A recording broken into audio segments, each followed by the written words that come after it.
Ehk siis mina sinu reidikontole panen feimi juurde, sina mulle ei pane kunagi. Sa ei kommenteeri üldse, ma sulle ka panen, sa ka ei kommenteeri. Toomas seal, tema ei vaata minu poolegi. Eks? No. Et see on nagu see, mis juhtub minuga seal teismelise maailma. Kui sedasi juhtub, siis ma olen kaput. Happy slapping on viimane asi, mis siin selles listis on ja see on üks eraldi selline veidrus, mis tuleb Britanniast ja millest me väga pikalt ei jutusta täna. Nüüd me võime jutustada hästi kiirelt küberkiusamisest Eestis ja mõningad uuringud. Nüüd seda keerata, ma näeksin aega kuskilt poolt. Mõningad uuringud siis kõigepealt Tartu uuring, Karina Ruskovi bakalaureuse töö ütles, et 28% olid kiusajad ja 37% olid ohvrid. Ja 54% nendest, kes olid ohvrid, ei tegi mitte midagi. Täiskasvanud inimene mõtleb, miks nii. Noor inimene mõtleb, et kui ma reageerin sellele kuidagi väga selgelt, siis saadakse aru, et kiusamine läks korda. Aga ma ei taha, et neil kiusamine korda läks. Ma tahan olla tugev, tahan vastulööki anda. Eks ole? Või teine asi, et see, et mind kiusatakse, see on selline tore värk on ju, kiusamise vastastikku. Et proovime, kumb on parem kiusaja. Aga kas see ei olnud siis põhjus, et ta ei osanud midagi teha? Väga palju ei olnud, ma arvan, et ma pean meenutama seda täpset uuringut, et kui palju seal uuriti seda, et aga ei oskuste taha see ei jäänud. Seda küll, et nad ei tea, kes kiusab, et see tuleb nüüd sellest teisest uuringust välja, nad ei tea, kes kiusab. Aga seda sama, et konto kinni panna ja kasutaja nime vahetada, nad oskavad küll. Aga nad ei taha seda teha, sest kui ma panen konto kinni, siis kõik, kes on mind tundnud läbi selle konto, kaotavad teadmise minu eksistentsist. Eks? Väga raske on siis ennast ära kaotada sellest maailmast, sa ei taha ennast ära kaotada. Heade feim ka saamata see. Just, jah, et see positiivne pool, kõik, mis selles suhtluses on, see jääb ka saamata ja ma olen nõus kannatama teatud kiusamist selleks, et saada seda positiivset. Nii et see väga kindlasti juhtub. Aga Tallinnas viidud siis läbi uuring aasta hiljem, see on siis 2008 tehtud, näitas palju väiksemat küll protsenti, ehk siis, et kiusatavaid oli ainult 20%, seal või natuke vähem isegi, ehk siis iga mingisugune 5 laps saab kiusatud. Aga siit siis 35% oli neid 7. klassis ja sama oli ka Tartu uuringus tegelikult, et 7. klassi kiusamine kõige koledam. 7. klassis ongi kõige rohkem kiusamist. 33%, nagu ma ütlesin, siis hakkab vastu kiusama, vaatame, kes on siis parem kiusaja, kuidas kiusamine välja tuleb. Et kui mind kiusatakse, ma kiusan vastu. Ja minu meelest lapsevanemana te peaksite olema mures nii juhul, kui teie laps on kiusaja, kui teie laps on kiusatav. Ehk siis tal on midagi, mis teda selja tärritab, mis iganes see on. See, et ma lähen teist kiusama, ei ole ka päris normaalne või nii ei peaks nagu tegema. Aga 67% siis kiusatavatest koges seda kiusamist kodus. See on see, miks ma enne küsin, kuhu te paigutate oma lapse.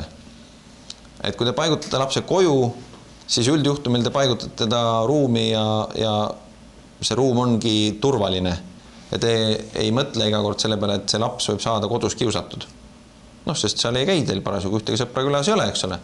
Kes teda ikka seal kiusab, et tal võiks olla nagu väga hea olla seal, aga ei ole tegelikult alati hea olla. Ehk nendest 2/3 lastest, keda kiusatakse, tajub seda kiusamist kodus, küberkiusamise mõttes. See on hästi paha tunne.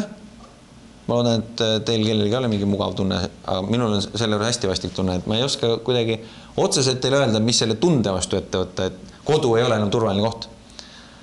Aga et midagi oma lapse käitumises ma kindlasti tahan mõjutada, et kui seda juhtub meie kodus, et siis tuleks ja räägiks sellest ja sellega tuleb vaeva näha. Aga 67% rääkis sellest sõbraga, aga lapsevanema juurde ei läinud keegi nendest, keda siin Tallinnas uuriti.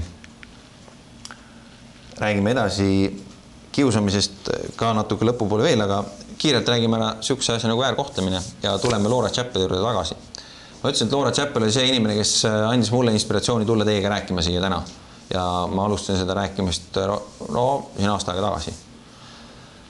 Et see mõte siis, mida tema tegi ja mis on siis tema poolt räägitud on see, on need Jane'i mõtted, näiteks Jane on 13 aastat vana sündinud, 15 juuni, elab Oklahomas kuskil, tal on isa ära surnud, isa pärandas talle arvuti kuidagi või isast jäi tal arvuti, nad kolisid pärast isa surma.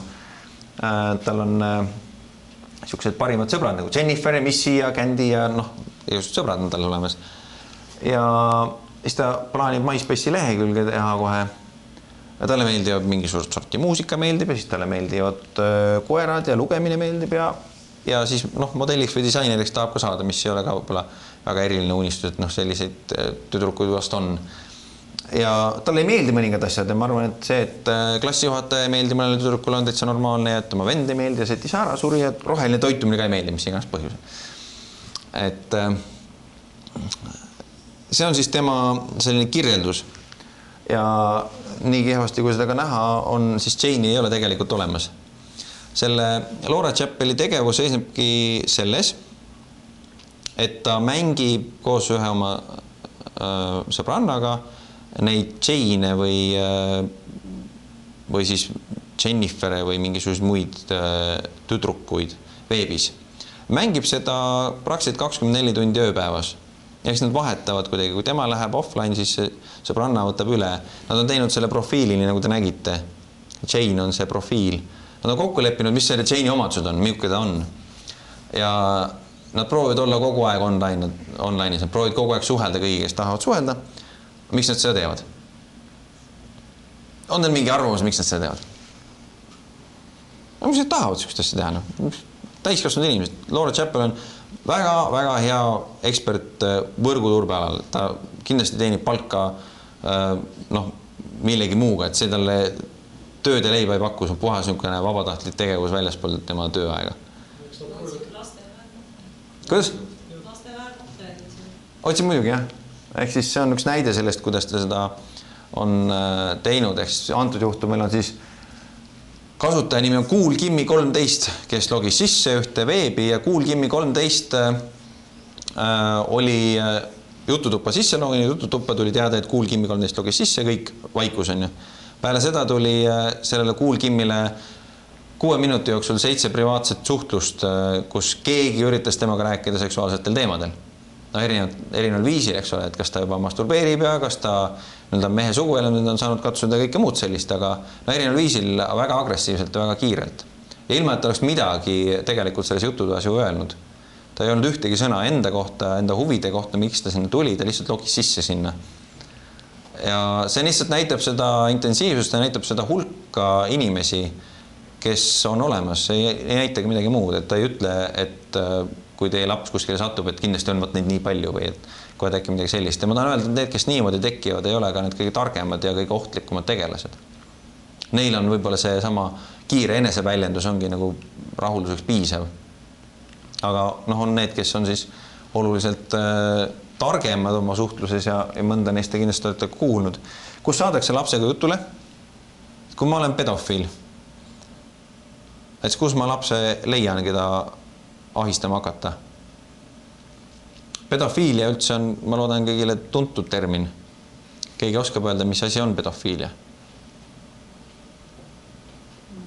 Laste seksuaalne ärakasutamine. Ta ei ole nagu ärakasutamine, see on seksuaalne tõmme.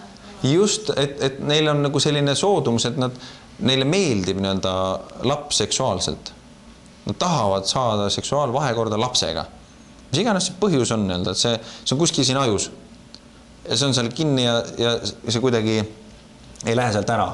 Ja selle ravimiseks ei ole 100% efektiivset meetodit olemas. Olemas teatud efektiivsusega meetodeid. See tähendab seda, et kui inimene ükskord sellist asja teeb, siis me ei peaks eeldama, et ta kuidagi saab terveks homseks. Et see on midagi, mis tema ajus on ja jääb sinna ajusse suure tõenäosusega tema elu lõpuni. Kuigi meil siin rakendatakse erinevaid meetmeid, eks ole, et kus me räägime sellest, et me kohaldame mingisugust sunduslikku ravi võib-olla ja muud säänseid asju. Paljud asjad ei ole inimõiguste rikkumise tõttu nagu lubatud isegi nagu karistusena rakendada, mida siis arvatakse, et võiks aidata teatud juhtumitele, aga neid ei tohi lihtsalt